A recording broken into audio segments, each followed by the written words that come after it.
Hello students, मैं doctor Meenakshi Meena. आज की हमारी क्लास बीए पार्ट थर्ड के लिए आयोजित की गई है, जिसमें कि आपका प्रश्न पत्र है द्वितीय। इसका नाम है समाजशास्त्री उपशाखाओं का परिचय। आज का हमारा टॉपिक है विश्व स्थानीयकरण। वैश्वीकरण के समाजशास्त्र की प्रमुख दूसरी अवधारणा विश्व स्थानीयकरण है। इससे पहले वाले वीडियो में हमने वैश्वीकरण के बारे में पढ़ा था। वैश्वीकरण की प्रक्रिया क्या है, उसकी प्रासंगिकता और महत्व क्या है, और आज हम पढ़ेंगे ग्लोबलाइजेशन, विश्व स्थानीयकरण। वैश्वीकरण के समाजशास्त्र की दूसरी प्रमुख अवधारणा है विश्व स्थानीयकरण। इस अवधारणा का मुख्य संबंध वैश्वीकरण से संबंधित विभिन्न प्रक्रियाओं का किसी देश अथवा समाज की सांस्कृतिक विशेषताओं से मिश्रण होना है। सांस्कृतिक परिवर्तन की व्याख्या समय समय पर अनेक सिद्धांतों के रूप में की जाती रही है। आरंभ में ये व्याख्या उद्विकासीय सिद्धांत के आधार पर की गई। इसके बाद Perry, Smith, Clark, Wissler, French, Boas ने प्रसारवाद के आधार पर विभिन्न समाजों के बीच सांस्कृतिक विशेषताओं में होने वाले परिवर्तन को स्पष्ट किया। रेडफील्ड ने लघु और वृत्त परंपराओं की अवधारणा के आधार पर स्थानीयकरण और सार्वभौमिकरण की प्रक्रियाएं स्पष्ट की तथा सांस्कृतिक परिवर्तन की विवेचना की। वैश्वीकरण के वर्तमान युग में सांस्कृतिक परिवर्तन की प्रक्रिया को एक व्यापक संदर्भ में स्पष्ट करते हुए इसके लिए जिस अवधारणा का उपयोग किया गया है उसी को हम विश्व स्थानीयकरण कहते हैं। विश्व स्थानीयकरण वह प्रक्रिया है जो विभिन्न अंतर्राष्ट्रीय उत्पादों को एक विशेष स्थानीय संस्कृति के अंतर्गत ग्रहण करने की दशा को स्पष्ट करती है। विश्व स्थानीयकरण की अवधारणा का उल्लेख सर्वप्रथम हार्बर विजनेज रिव्यू पत्रिका के अंतर्गत सन 1980 में किया गया।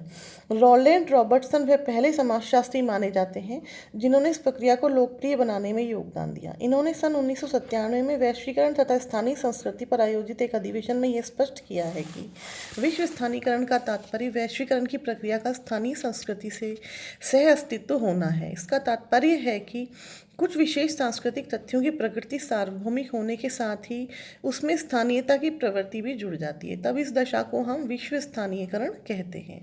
दूसरे शब्दों में विश्व स्थानीयकरण का व्यापक रूप से विभिन्न उत्पादों को एक ऐसा रूप देना है जो एक विशेष देश अथवा क्षेत्र के ग्राहकों की सांस्कृतिक रुचियों के अनुकूल हो। अब कुछ समाजशास्त्रियों ने इसकी परिभाषा दी है कि विश्व स्थानीयकरण उनके शब्दों में क्या है। तो नंबर 1 हम यहाँ पर लेंगे रॉबर्टसन। विश्व स्थानीयकरण का तात्पर्य सार्वभौमवाद तथा विशिष्टवाद दोनों ही प्रवृत्तियों के एक अवधि में साथ साथ विद्यमान होने की दशा से है। वेलमन है दूसरा।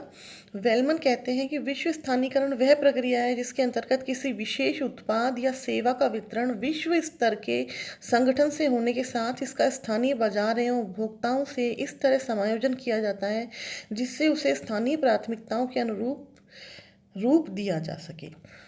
तीसरी परिभाषा हम यहाँ लेंगे फिलिप होंग।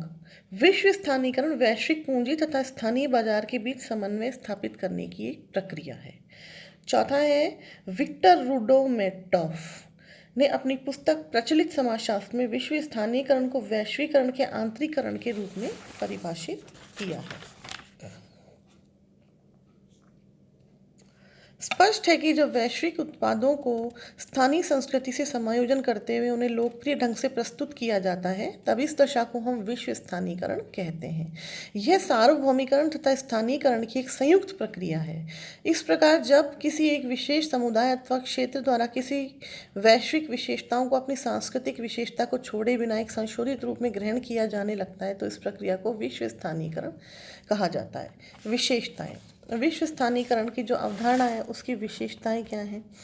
नंबर 1, विश्व स्थानीयकरण वह प्रक्रिया है जिसका उद्देश्य वैश्विक बाजार से विभिन्न उत्पादों और सेवाओं को स्थानीय रूप देकर उनसे संबंधित व्यापार में वृद्धि का होता है। अप्रत्यक्ष रूप से इसका उद्देश्य भी बहुराष्ट्रीय कंपनियों द्वारा व्यापक स्तर के विनियोजन के द्वारा कुछ विशेष प्रकार की सेवाओं से संबंधित एकाधिकार की प्रवृत्ति में वृद्धि करना है। दूसरा, यह वह प्रक्रिया है जो वृहत स्तर के उद्देश्यों को पूरा करने के लिए लघु स्तर पर की जाने वाली आर्थिक क्रियाओं के बीच समन्वय स्थापित करती है। तीसरा है विश्व स्थानीयकरण का उद्देश्य किसी विशेष देश अथवा क्षेत्र की स्थानीय संस्कृति को प्रोत्साहन देना अथवा उनके बीच समन्वय करना नहीं होता, बल्कि ये स्थानीय संस्कृति के अनुसार विभिन्न उत्पादों के माध्यम से उनसे अपनी कृत्रिम एकरूपता स्थापित करने से संबंधित होती है। अधिकांश दशाओं में स्थानीय संस्कृति के नाम पर ऐसे उत्पाद भी तैयार किए जाते हैं जिनके द्वारा अधिक से अधिक लाभ प्राप्त किया जा सके, भले ही वे किसी विशेष क्षेत्र के लिए हानिकारक हो।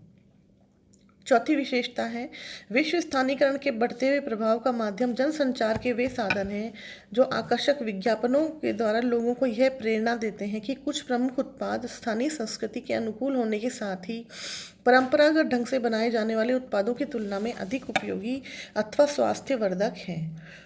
पांचवी विशेषता है विश्व स्थानीयकरण की एक प्रमुख विशेषता यह है कि इसके प्रभाव से जैसे जैसे समाज के विभिन्न वर्गों में उपभोक्तावाद की प्रवृत्ति बढ़ती है, अभिजन संस्कृति व स्थानीय संस्कृति के बीच का अंतर कम होता जाता है। इसके फलस्वरूप खान पान, वेशभूषा, व्यवहार, प्रतिमानों तथा शिष्टता से संबंधित व्यवहारों से संबंधित एक ऐसी संस्कृति विकसित होना आरंभ हो जाती है जिसे हम जन संस्कृति कहते हैं। यह संस्कृति वह है जो परंपरागत व्यवहारों पर आधारित नहीं होती, बल्कि इसकी प्रवृत्ति का निर्धारण बाजार की शक्तियों से उत्पन्न व्यवहारों के आधार पर होता है। छठी विशेषता है विकासशील देशों में उपयोग के प्रतिमान। जहां विश्व स्थानीयकरण से प्रभावित होते हैं, वहीं ऐसे देशों में लोकप्रिय संस्कृति का बाजारीकरण बढ़ने से एक सामान्य स्तर के कलाकारों व कारीगरों को भी अतिरिक्त आर्थिक लाभ मिलने की संभावना रहती है। भारत में विभिन्न प्रकार की कारीगरी से संबंधित विभिन्न केंद्रों में देशी और विदेशी पर्यटकों की रुचि के अनुसार निर्माण होता है, वह इस दशा का उदाहरण है। वास्तविकता यह है कि वैश्वीकरण की तरह विश्व स्थानीयकरण की प्रक्रिया भी विकसित देशों के आर्थिक व सांस्कृतिक आधिपत्य का ही माध्यम है। यह प्रक्रिया स्थानीय स्तर पर लोगों को इस भ्रम में डालती है कि बहुराष्ट्रीय कंपनियों द्वारा बाजार में